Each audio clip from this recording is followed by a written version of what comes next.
नमस्ते दोस्तों, स्वागत है आपका हमारे YouTube चैनल पर।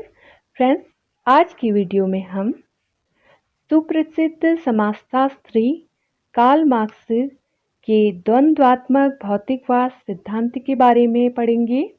ये मार्क्स की बहुत ही फेमस और बहुत ही इम्पोर्टेंट थ्योरी है, जिसे लगभग अभी तक सभी कॉम्पिटिटिव एग्जाम्स में पूछा ही जाता है। तो चलिए फ्रेंड्स, जानते हैं द्वंद्वात्मक भौतिकवाद के बारे में। द्वंद्वात्मक भौतिकवाद, इसे अंग्रेजी में डायलैक्टिकल मटेरियलिज्म कहा जाता है।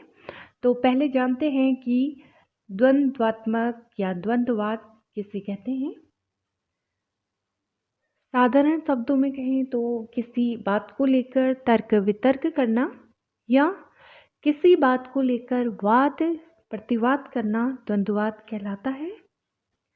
अन्य शब्दों में कहा जाए तो सामने वाले व्यक्ति के द्वारा जो तर्क प्रस्तुत किया जाता है उसमें कमी निकालकर अथवा उसमें संशोधन करके सत्य तक पहुंचना ही द्वंद्ववाद कहलाता है। द्वंद्ववाद को मैं आपको एक सिंपल एग्जाम्पल के थ्रू समझाने का प्रयास करती हूँ कि एक क्लास है, वहाँ पर बच्चों की आपस में बातचीत चलती है कि कुछ बच्चे कहते हैं कि शुगर अच्छा नहीं होता ह्यूमन के लिए, इसे नहीं खाना चाहिए। लेकिन आधे बच्चे कहते हैं कि मीठा खाने में कितना अच्छा लगता है, शुगर अच्छा होता है। इसी के अपोजिट कुछ बच्चे कहते हैं कि शुगर अच्छा नहीं होता है, लेकिन आधे बच्चे कहते हैं कि शुगर अच्छा होता है। तो बच्चों की बातें क्लास में मैम सुन रही होती है और वो बच्चों से कहती है कि हाँ, वैसे शुगर अच्छा नहीं है, क्योंकि इंडिया में हर साल शुगर के पेशेंट बहुत बढ़ रहे हैं। लेकिन इसे लिमिट में खाया जाए तो ये नुकसान नहीं करता, और बच्चों कोई भी चीज़ अगर आवश्यकता से अधिक खाई जाए तो वो नुकसान करती है। और अगर हम अपने दैनिक जीवन में खान पान के रूटीन पर ध्यान दें तो इससे डायबिटीज का खतरा काफ़ी हद तक कम हो जाता है। तो देखिए बच्चों, जो क्लास में बच्चों की बातचीत चल रही थी डायबिटीज के बारे में, उसे हम कहेंगे वाद। और जो इस बातचीत के बीच में मैम ने अपना तर्क प्रस्तुत किया, उसे हम कहेंगे प्रतिवाद।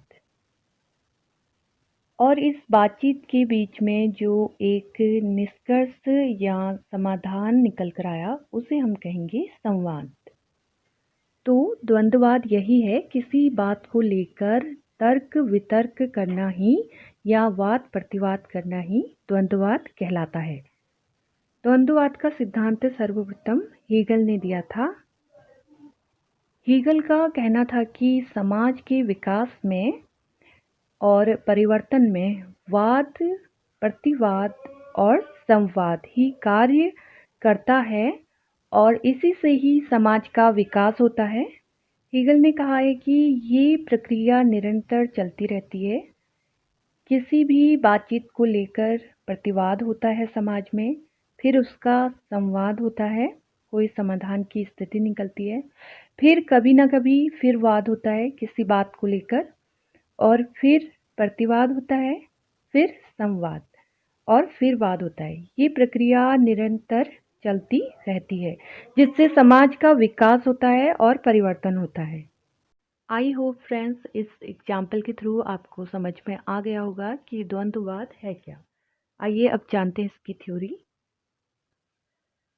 द्वंद्वात्मक का अंग्रेजी रूपांतर डायलैक्टिक है, जो यूनानी शब्द के डायलैगो से बना है, जिसका अर्थ होता है बातचीत करना या तर्क वितर्क करना। द्वंद्ववाद तर्क वितर्क की आरोही एवं अवरोही स्वरूपों में एक प्रक्रिया है। द्वंद्ववाद के आरोही स्वरूप से आध्यात्मिक यथार्थ के अस्तित्व को दर्शाया जा सकता है। प्रकृति का विकास प्रकृति के विरोधी शक्तियों के अंतःक्रियाओं से होता है। मार्क्स ने भौतिकवाद की अवधारणा को जर्मन दार्शनिक हीगल के प्रत्ययवादी सिद्धांतों की आलोचना के आधार पर विकसित किया है। जैसा कि मैंने आपको बताया था कि द्वंद्ववाद का सिद्धांत सर्वप्रथम हीगल ने दिया था। हीगल ने अपने सिद्धांत में विचार को महत्वपूर्ण माना है, लेकिन मार्क्स ने उनके सिद्धांत की आलोचना करते हुए अपने सिद्धांत में पदार्थ को महत्वपूर्ण माना है। द्वंद्वात्मक भौतिकवाद का सर्वप्रथम प्रयोग हीगल ने किया था। हीगल के अनुसार संसार में प्रत्येक वस्तु की प्रत्ययवादी वस्तु अवश्य होती है। पहले वाद होता है और तब उसका प्रतिवाद। इन दोनों के संघर्ष से एक तीसरी वस्तु उत्पन्न होती है जिसे संवाद कहते हैं, जैसा कि मैंने अभी आपको एग्जाम्पल में समझाया था। हीगल आदर्शवादी दार्शनिक थे। इनके द्वंद्ववाद की व्याख्या विचारों पर आधारित है। हीगल का यह विचार था कि विश्व का विकास संघर्ष एवं द्वंद्व से हुआ है। जैसा कि मैंने आपको बताया था कि हीगल ने अपने सिद्धांत में विचार को महत्वपूर्ण माना है। उनका मानना है कि मनुष्य के मस्तिष्क में जो विचार जन्म लेते हैं उसी से ही समाज का विकास एवं परिवर्तन होता है, और ये प्रक्रिया वाद और प्रतिवाद और संवाद के जरिए निरंतर चलती रहती है और समाज का विकास एवं परिवर्तन करती है। समाज के विकास एवं परिवर्तन में वाद, प्रतिवाद और संवाद यही कार्य करता है और इसी से ही समाज का विकास होता है। यदि उद्गम की दृष्टि से देखा जाए तो मार्क्स का द्वंद्वात्मक भौतिकवाद दो विचारधाराओं से बना है। पहली विचारधारा यांत्रिक भौतिकवाद है। यह यांत्रिकता वैज्ञानिक क्रांति के परिणाम स्वरूप पैदा हुई थी। दूसरी विचारधारा हीगल के आदर्शवादी द्वंद्व की है।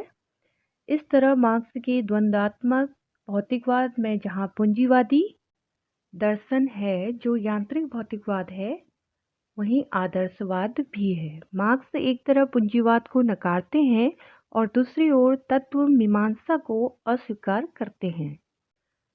कार्ल मार्क्स ने अपने द्वंद्वात्मक भौतिकवाद के सिद्धांत में पदार्थ को महत्वपूर्ण माना है। मार्क्स का द्वंद्वात्मक भौतिकवाद दुनिया को देखने का एक नया नजरिया या दृष्टिकोण है।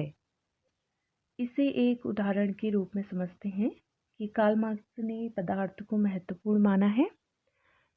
एक आदिवासी है, उसके मस्तिष्क या विचारों में हवाई जहाज या कंप्यूटर का कोई भी अस्तित्व नहीं है और उसने देखा भी नहीं है।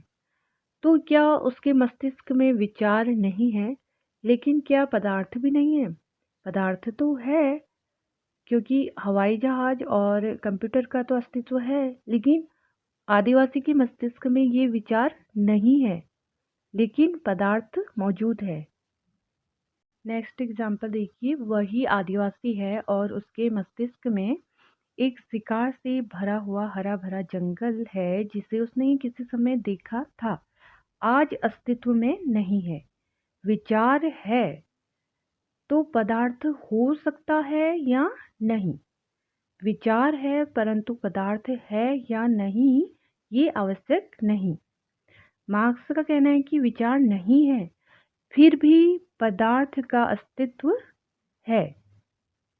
फॉर एग्जाम्पल, किसी व्यक्ति ने किसी जंगल में कोई कुर्सीनुमा पेड़ ऐसा देखा होगा जिसमें उसने बैठ के देखा होगा कि ये तो बहुत आरामदायक है, तो क्यों ना ऐसी लकड़ी या फर्नीचर की ऐसी कुर्सी बनाई जाए जिसमें बैठ के आराम मिले व्यक्ति को, तो उसने कुर्सी बनाई होगी। तो अपने सिद्धांत में मार्क्स यही कहते हैं कि भौतिक जगत में पदार्थ पहले से ही मौजूद है, तभी किसी मनुष्य के मस्तिष्क में उसका विचार आता है। इसीलिए मार्क्स पदार्थ को महत्वपूर्ण मानते हैं। मार्क्स पदार्थ को सृष्टि का मूल तत्व कहते हैं या बुनियादी या मौलिक तत्व कहते हैं। इन्होंने इसका प्रयोग पूंजीवाद के विश्लेषण में साम्यवादी समाज की स्थापना के रूप में किया है।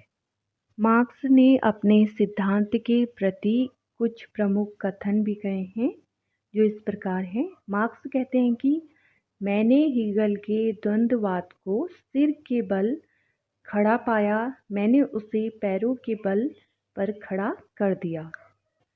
नेक्स्ट कथन मार्क्स ने कहा है, पदार्थ चेतना की उपज नहीं अपितु चेतना स्वयं पदार्थ की ही सर्वश्रेष्ठ उपज है।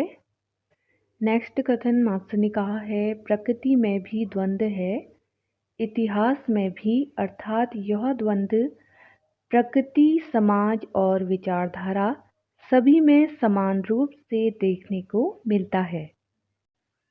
पदार्थ के इस अस्तित्व को मार्क्स द्वंद्व के रूप में देखते हैं। इस द्वंद्वात्मक भौतिकवाद की व्याख्या उन्होंने 4 मूलभूत नियमों से की है। ये नियम निम्नलिखित हैं। पहला नियम है परस्पर विरोधों में एकता। इसमें मार्क्स कहते हैं कि संसार की प्रत्येक वस्तु परस्पर विरोधी तत्वों से बनी होती है। ये सावयवी तत्व परस्पर विरोधी होकर भी व्यवस्था को एकता प्रदान करते हैं। यदि समाज में शासक और शासित 2 परस्पर विरोधी तत्व हैं, तो ये दोनों मिलकर संपूर्ण राज्य को बनाते भी हैं। मार्क्स का दूसरा नियम है परिमाणात्मक परिवर्तन का गुणात्मक परिवर्तन। इसमें मार्क्स का द्वंद्ववाद इस नियम को प्रतिपादित करता है कि छोटे से छोटे परिमाणात्मक परिवर्तन से बड़े गुणात्मक परिवर्तन का होना भी संभव है। मार्क्स का तीसरा नियम है निषेध के निषेध का नियम। इस नियम का मूल द्वंद्व है। फॉर एग्जाम्पल, पुरानी सामाजिक व्यवस्था का निषेध नई सामाजिक व्यवस्था करती है।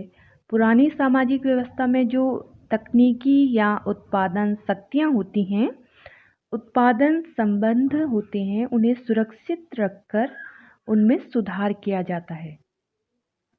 मार्क्स का चौथा नियम है गतिशीलता का नियम। द्वंद्वात्मक भौतिकवाद का बुनियादी आधार यह है कि इसकी प्रकृति ठहरे हुए पानी की तरह नहीं है। इसमें रफ्तार है, बहाव है और गति है। नेक्स्ट है द्वंद्वात्मक भौतिकवाद के प्रमुख लक्षण। इसमें द्वंद्ववाद को मार्क्स कर्म प्रधान मानते हैं, पहला है। दूसरा है वस्तुओं को गतिशील मानते हैं।